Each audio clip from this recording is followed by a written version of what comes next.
Module 2 looks at classroom routines and procedures. And the first unit we're going to look at is routines as a form of classroom management. Now, what is the most valuable resource to teachers? Well, it's time. And teachers are like junkies. They always want more of it. There's just never enough. They want more time to plan and create lessons, more time to spend teaching, more time to assess both formally and informally, more time to consolidate work with the learners, to revise work with learners, more time to stop and help learners who are struggling and catch them up, time to extend learners and push them. And that's just to mention a few. Time is very precious to a teacher, and she is constantly battling every day to get as much time as she can.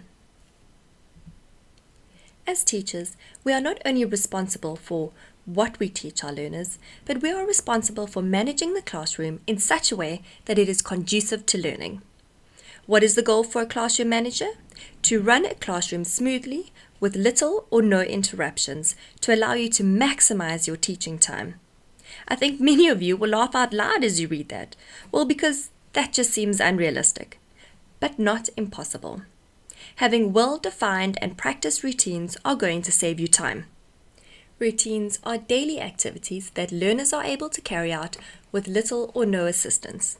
And every classroom needs a set of routines for both the teacher and the learners in order for it to work efficiently and to save time. There are plenty of distractions for teachers in the classroom, and having effective routines is an excellent way to combat these distractions. Routines refer to a set of behaviors or activities that are taught in order to provide smooth, uninterrupted class operation. They provide the learner with more time to learn, and the teachers with more time to teach. Now, the dream scenario would be that for every lesson that a teacher teaches, they use their time effectively and efficiently to teach the whole way through. That there are no distractions, all learners sit, do what they're meant to do, when they're meant to do it, and the job gets done.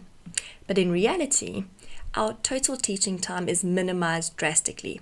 There is plenty of wasted time, greeting and seating learners, handing out materials, late arrivals, arranging intergroups, arranging feedback from the groups, and this is only to mention a few.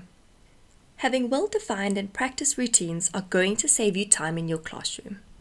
Examples of routines could be such as how to pass papers around, how to head their work, what is expected of them when they're working in groups, how do they hand their work in when they're finished, when you take attendance in the beginning of a lesson or the beginning of the day, when it's time to get ready for phys ed or a different lesson, learners who want to go to the toilets, learners who want to sharpen their pencils. These are all routines or procedures that you can put in place. So instead of learners having to ask you what to do or everyone congregating around the bin because 7 boys or girls want to sharpen their pencil all at once, there's a routine. It could be that only 2 learners at a time are allowed to sharpen their pencils. Instead of the learner asking to go to the bathroom all the time, they know when they're allowed to put up their hand, how to ask, and how to actually go to the bathroom and come back without disrupting the rest of the lesson. Now, every classroom has both rules and routines. But what is the difference between the two? They both govern how learners should behave and act in your classroom.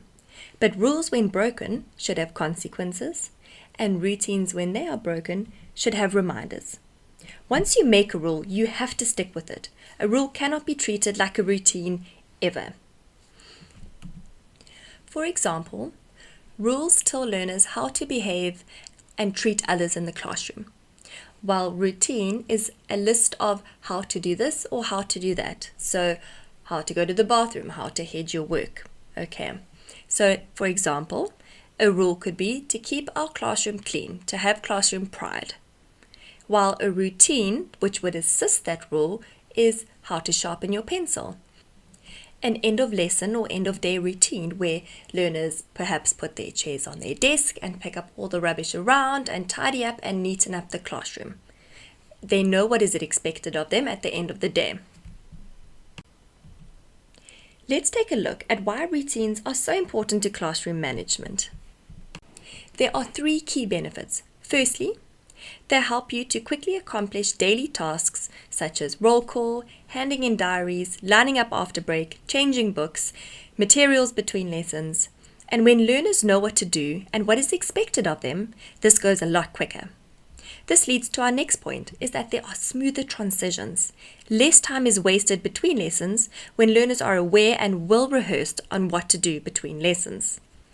Lastly, routines aim to provide teachers with more time in their day that they can dedicate to teaching, helping slow learners, trying new teaching styles, whatever they feel they would like to spend time on. But ultimately, routines help to simplify a complex environment.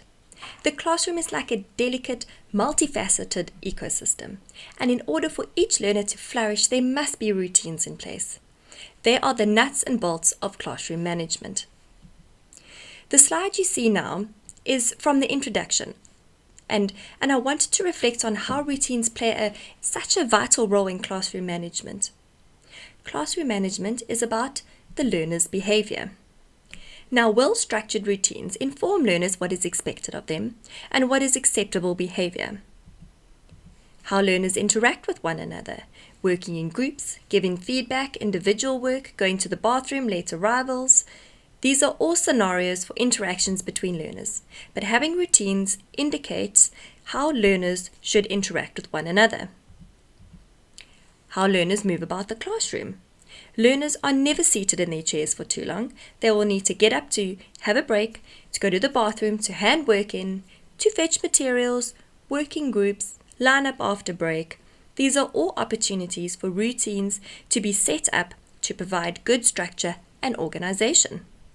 And lastly, the amount of time learners spend on activities. And as we have figured out, routines allow for more time to be spent on academic tasks and activities.